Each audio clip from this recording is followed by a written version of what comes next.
Channel Africa on Facebook and YouTube, and at Channel Africa 1 on TikTok.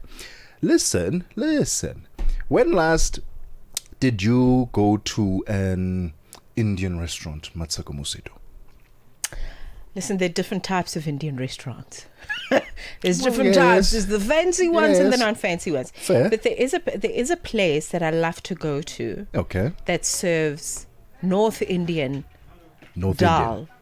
Indian. North Indian cuisine. Okay. But there's a dal there that I love, that the yellow dal that they make there with the chapati. Oh my god. Listen, summer, winter, autumn, I'm there because it is so delicious.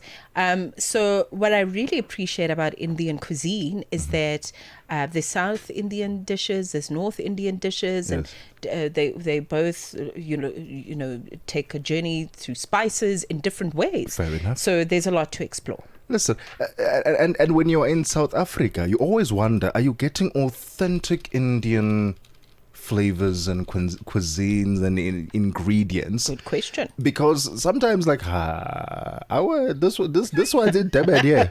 It's not make sure. No, Durban is legit. Yeah, but I know. But sometimes, like, it's not make sure. When you go to Johannesburg Indian restaurants, like, hey, it's not make sure. So we have got a restaurant here, Thava Indian Restaurant, which comes all the way from Kerala, made its way to South Africa, and we are about to talk about how Mathew Abraham built Thava into a home for authentic Indian flavors. And on the line to tell us a bit more about the Thava Indian Restaurant, its origins, and making its way to South Africa, on the line we're joined by Mathew Abraham, the owner of... Oh, actually, no. We're not going to chat to Mathew, unfortunately. We are going to talk to the chef, Chef Philippe Frydman, who is going to just walk us through the menu and the origins of Thava Restaurant. Chef Philippe, thank you so much for your time. Welcome to the Upside. How are you doing? Thank you very much. I'm great. Just a small adjustment. I am a chef by trade, yes. I'm just not the chef at Thava Indian Restaurant. I'm their consultant, and I've been their consultant since 2009. But it's a great place to be. Fantastic. Okay, well, we need to then talk about your consultation, because if anyone is going to ask you to come and consult for this restaurant, you must know a thing or two about the Indian cuisine itself. Just tell us more about the Thava Restaurant, because for those who haven't heard about it before, don't know what to expect when they go to a Thava Indian Restaurant, what is it about the flavors there, the origins, from what you were able to glean when they came to you and said, listen, come and consult for us?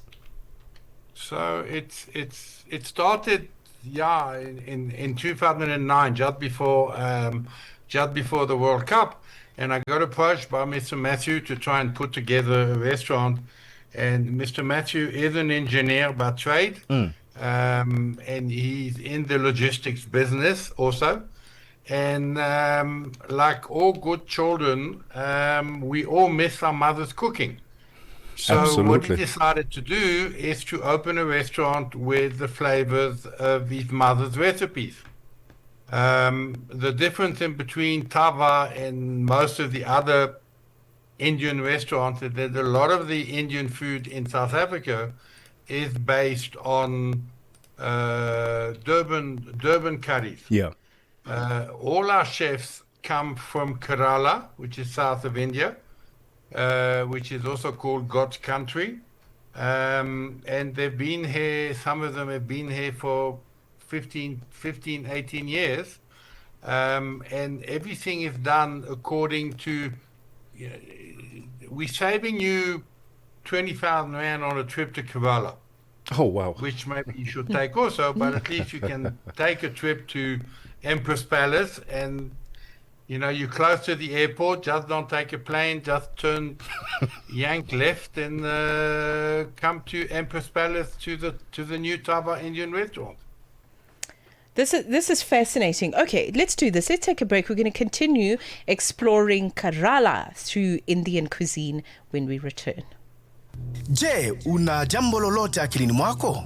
Je, una shauku kuhusu maswala muhimu? Na je, una maoni ambayo unataka yasikike? Kweli, hili jukwaa ni la kwako. Piga simu au tuandikie kwenda WhatsApp namba alama ya kujumulisha 2760552594 na tutakupigia simu. Mtangazaji wa habari zetu za Afrika Kusini mjini Johannesburg. Hivyo unaweza kuwa mshirika kwenye matangazo yetu. Sio mazungumzo tu, ni fursa yako ya kuchangia maoni yako na kushirikiana na jumuiya ya wasikilizaji wanaotamani mtazamo wako. Tufuate kwenye mitandao ya kijamii. Tembelea tovuti yetu www.channelafrica.co.za na uwe tayari kushiriki na kuchangia maoni yako kwenye Channel Africa. Channel Africa, mtazamo wa Kiafrika. The Upside, 1 to 4 p.m. Central African Time. With Tebogo Lekhuleni and Mosito. Only on Channel Africa. The African Perspective.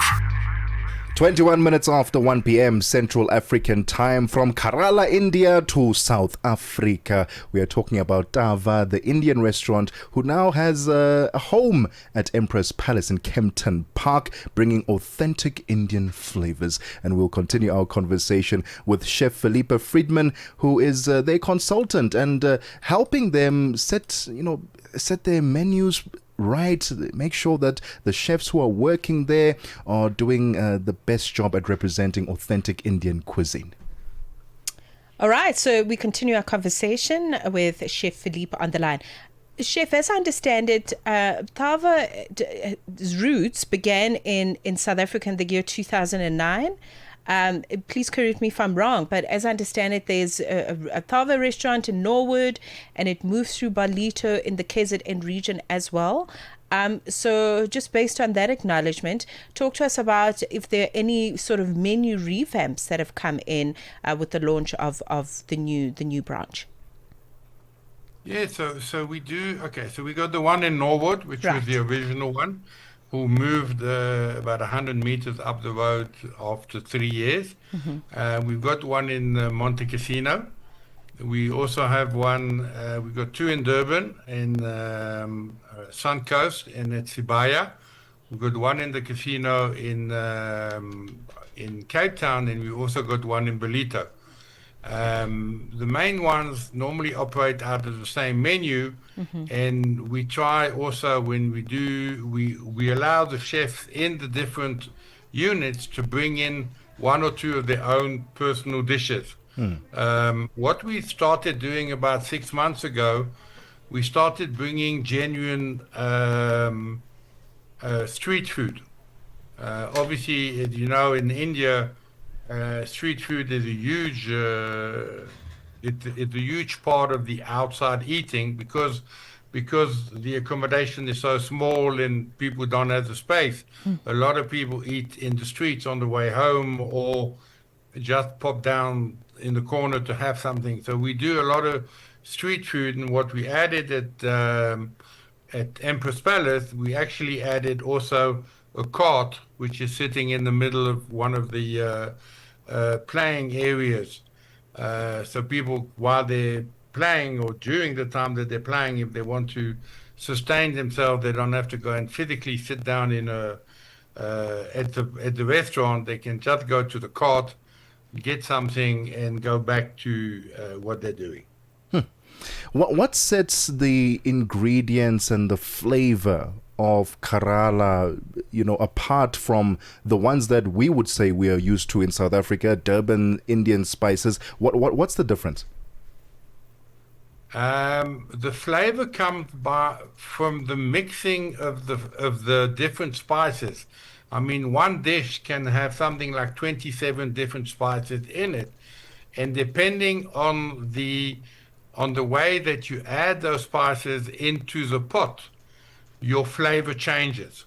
So it's not a question of having, and there's nothing wrong with it, let's say Raja curry powder and Mrs. Balls and chili.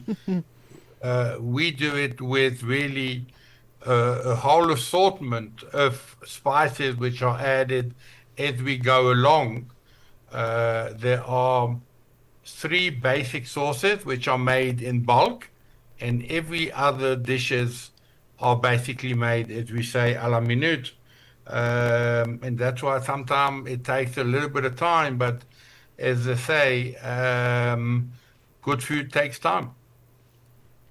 Absolutely, I agree with you. And a lot of chefs that do cook Indian dishes talk about building a curry, that you don't just throw curry powder in there, you actually build a curry with Correct. different flavors, as it were. So with that said, if I've never been to an Indian restaurant or explored properly Indian cuisine, especially South Indian, as you rightfully mentioned as chef, let's talk about what's on the menu. What can I try? What would you recommend for me?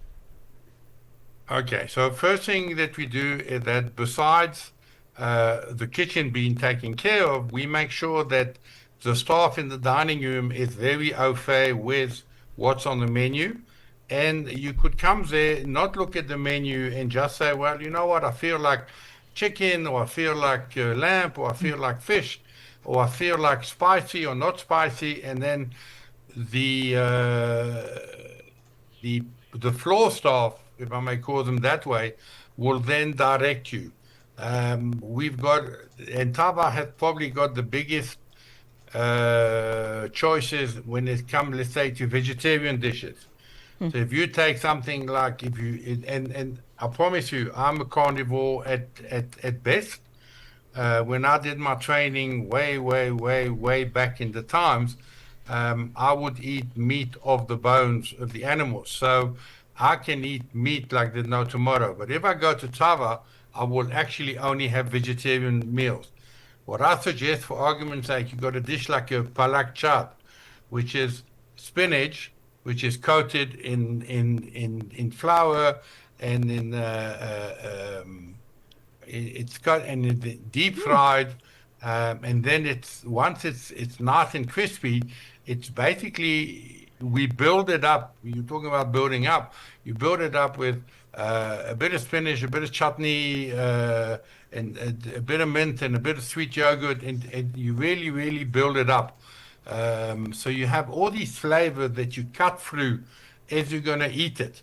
So that's one of the dishes. We do some, even if you take a chili chicken, people say, oh no, it's too hot. No, it's not too hot. And also what we do is that instead of changing the flavor, if you say, you know what, it's a bit too hot for me, or I don't want that, we will then give you a little bit of yogurt, a little bit of yogurt that will then allow you to tone down the flavor or the heat, but at least keep the flavor profile in the dish. That's really what we try and do. And then also we do an array of breads, which are different, that you're going to battle to find in other restaurants. We do a Kerala paratha, which is a flaky paratha, which is not done in the tandoor. Obviously, all our store, they've got a minimum of 2 tandoors in it, which obviously gives that extra flavor to the dish. I'm salivating. Well, Chef Philippe is talking. I'm salivating, and it's a problem because now I can't focus on my job. Definitely going to have to deliver. Yeah, 100%. Now we're going to have to make our way to the Kempton Park Thava. We're currently in conversation with Chef Philippe, and we do have the owner, Mathew Abraham, on the line. But we're going to take a quick break, get the sports, and then get the latest in business news. And then we'll continue our conversation with the both of them. Thava Indian Restaurant. Have you been? What has been your experience? Have you been to the one in Norwood? Have you been to the one in Ballito, if I'm not mistaken, right? Yeah. Let us know on social media at Channel Africa on Facebook and YouTube, and at Channel Africa 1 on TikTok. How's your heat tolerance? It's not too hot. You heard what Chef Philippe said. How's yours? I can tolerate heat, darling. For an Indian curry, I can do it. You can go all the way. So when they ask you, how would you like your curry? Would you like it mild, medium, or hot? You go hot. I'll go medium. Medium to hot. Medium to hot. Definitely not anything less than that. All right, we'll continue our conversation with the both of them, Chef Philippe and the owner Mathew Abraham, after we get the sports and business news. Let's get the sports, because my goodness me, it's been nail-biting stuff this morning. Afghanistan and South Africa in the T20 World Cup, first ever double super over. Hey, what's happening in the world of sports? Sports on Channel Africa. The African perspective. First up, it's that match. It took 2 super overs before South Africa and Afghanistan could be separated in the ICC Men's T20 World Cup Group D match in Ahmedabad. And the Proteas prevailed